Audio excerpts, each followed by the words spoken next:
This fall, I'll be taking both my talents on the football field and the classroom to the Silicon Valley and attend Stanford University.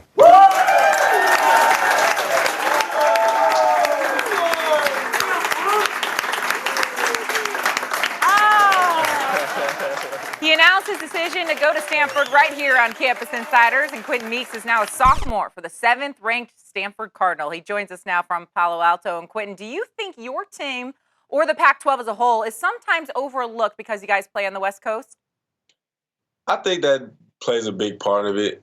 We don't get a lot of games out to the East Coast. A lot of times we play late on the West Coast, so East Coast people are not going to really be up. But we don't really worry about that. We just worry about playing our style of football and just winning every game and taking it 1 week at a time. And we know if we do that, we'll get the national respect that we deserve, and that's all we're focused on, really.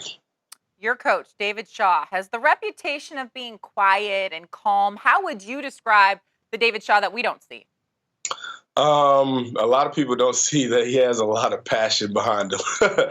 He's the one getting us fired up before the games and everything like that. And that's something that a lot of people don't see. A lot of people just see the calm, cool, and collective coach, which he is most of the time, and the coach that, you can talk to about anything, not just football, but off the field as well.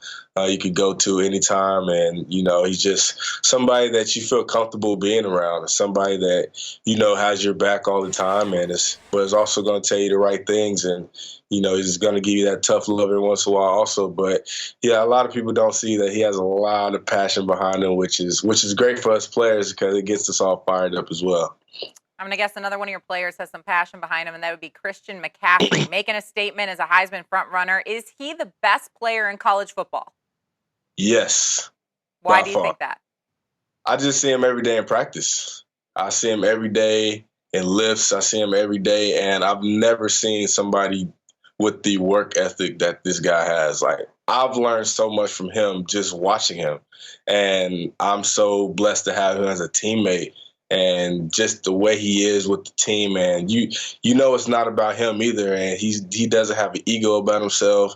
And then you see what he does in the games, and it's just like everybody sees it on display. And it's not a surprise to any of us on the team because we see it every day. So I'm just so happy for the guy, and I'm his biggest fan. And I compete against him all the time in practice, and I just love watching him play. Ringing endorsement from you. I'm sure he would appreciate that. Some experts are predicting the Pac-12 might once again be left out of the playoff at the end of the season.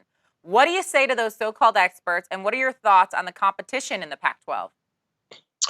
Like I said, we don't really worry about the experts. All we have to do is keep winning every game and taking it 1 week at a time. I think the competition on the West Coast is very, very competitive, and maybe that's why I didn't see a Pac-12 team in there last year, because it is so hard to get through this conference. And, when you play 9 conference games, and then the other games we play aren't any cupcake games. We play Notre Dame, play Kansas State. We have Rice in the year. So they're not easy games. And I think that's a testament to all the Pac-12 teams, because I know they don't play easy schedules either. So, we'll see what happens at the end of the year. But right now, we're just focused on our third game, UCLA, and that's all we can worry about right now. Speaking of UCLA and that tough schedule, you'll face off with the Bruins and their quarterback, Josh Rosen, this week. How do you plan to stop the Bruins' passing game, Quenton? Just keep playing how we've been playing. We've been playing fundamentally sound football on defense, and we just want to pressure the quarterback every week. First, stop the run. That's our main focus every week, is stop the run and force them to pass. And then once they force the pass, just get pressure on the quarterback. And then the secondary back end, just hold up in coverage. And we know that our front's going to get pressure, so it's up to us to make plays. And I already have an interception on the year, and a couple of other guys do as well. And a lot of that is because we've been getting pressure on the quarterback. And with a guy like Josh, you have to get pressure on him, make him uncomfortable, because quarterbacks like that, they just have all day to throw and sit there in the pocket. It's going to be a long day. So we know that, and we have faith in our guys up front, and they have faith in us in the back end to hold up in coverage. Already one interception on the year. A little humble brag there. I like it, Quenton Meeks. Thanks for joining us. Good luck against UCLA. I appreciate it. Thank you.